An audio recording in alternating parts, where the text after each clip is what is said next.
Hi everyone, my name is Lexx and I'm currently recovering from a 7-year period of depression and over-medication. After such a long time of being depressed, of being over-medicated, it can be really difficult to figure out who you are and what you like. So I'm here to share my journey with you and hopefully provide you with some help on your own journey, or if you're not on your journey, just enjoy this and let me educate you on what I've experienced. So here is the first step that I took on my journey to find myself again. You're gonna need something to write on, so grab a pen and paper, your phone, open a document on your laptop, whatever allows you to type something out or write something down, because we are going to make a list. And now you're probably asking yourself, a list?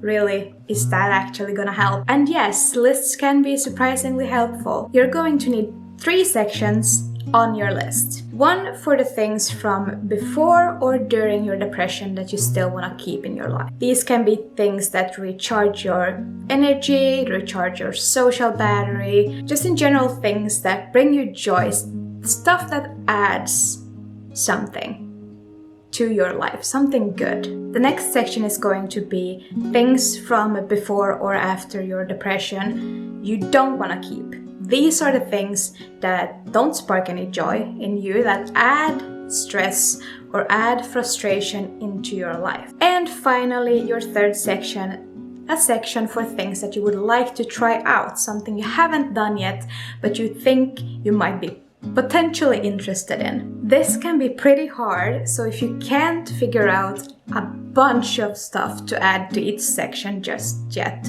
don't worry. These things take some time to figure out, and that is totally okay. Now let's look at my list as an example. In my section of things I'm keeping, I have listed writing, video editing and production, hiking, different outdoor experiences, blogging, reading, crafting, and cooking and baking. Hiking, working out in general, and outdoor experiences allow me to work on both my mental and my physical health at the same time, and they also recharge my mental batteries. Writing, video production, blogging, and crafting, however, are ways for me to channel my creative energy, which I have quite a lot of and I want to utilize in my daily life. They are essential for my mental health, and I find a lot of peace and joy when I'm doing them. And reading is something that I've always done ever since I was a little kid, so that feels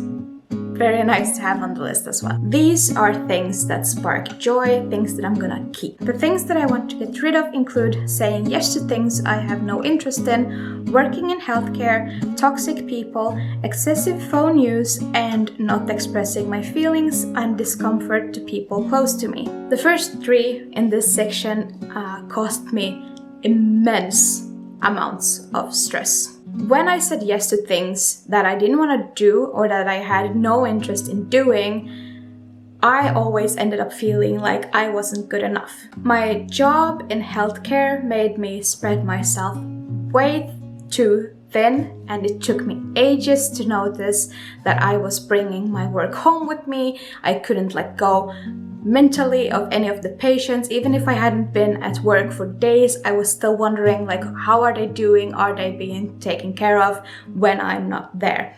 And that's not healthy. So I wanted to focus my career on something else. And being around toxic people drained me even further. My excessive phone use limited the time I could spend doing other things that I actually liked, and suppressing negative emotions around the people closest to me impacted both my relationship with those people and my mental health very negatively. The things I want to try include Regnbågsallians events, which I have tried, very fun, parenting courses, swimming as a hobby and not just an occasional thing, reading new genres of literature, biking more, and aerobics. I believe that these activities will help me grow and learn and also expand my social circle, which is nice. You can use my list as inspiration. There are other lists online as well, or you can just create your own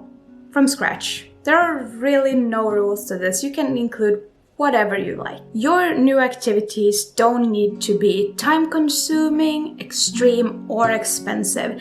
There is no need for you to go backpacking through Tibet or skydiving your first day in. Unless you want to and you have the opportunity to do so, then go ahead.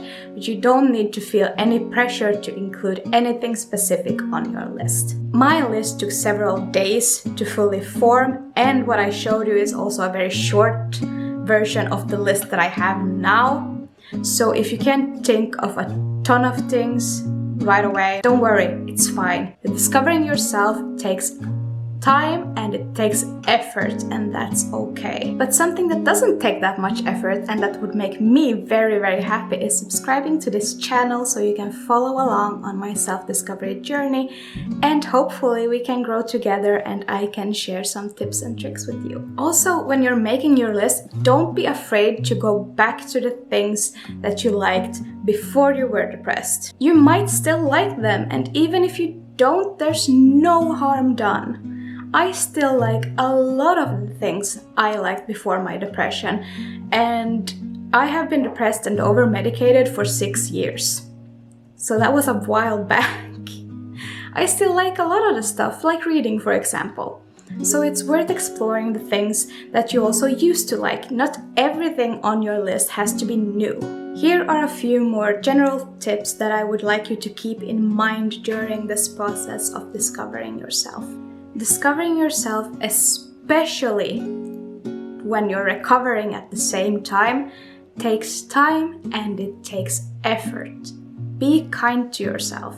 Treat yourself with the same patience and kindness you would treat another person. Let people around you know what's going on. Find support in your family and friends, and if you're lacking in that particular department of your social life, then there are tons of communities, for example online, where you might find the support that you're looking for. A self-discovery journey is a really, really great way to find completely new people. Remember to take time to rest during this process as well. You cannot pour from an empty cup, not even into another cup of your own. You need rest to feel good. Rest is not an option, it's not a choice, it's a necessity. Once you embrace these things and you've gathered your list items, you'll find it a lot easier to start rediscovering yourself after your depression. And most importantly, have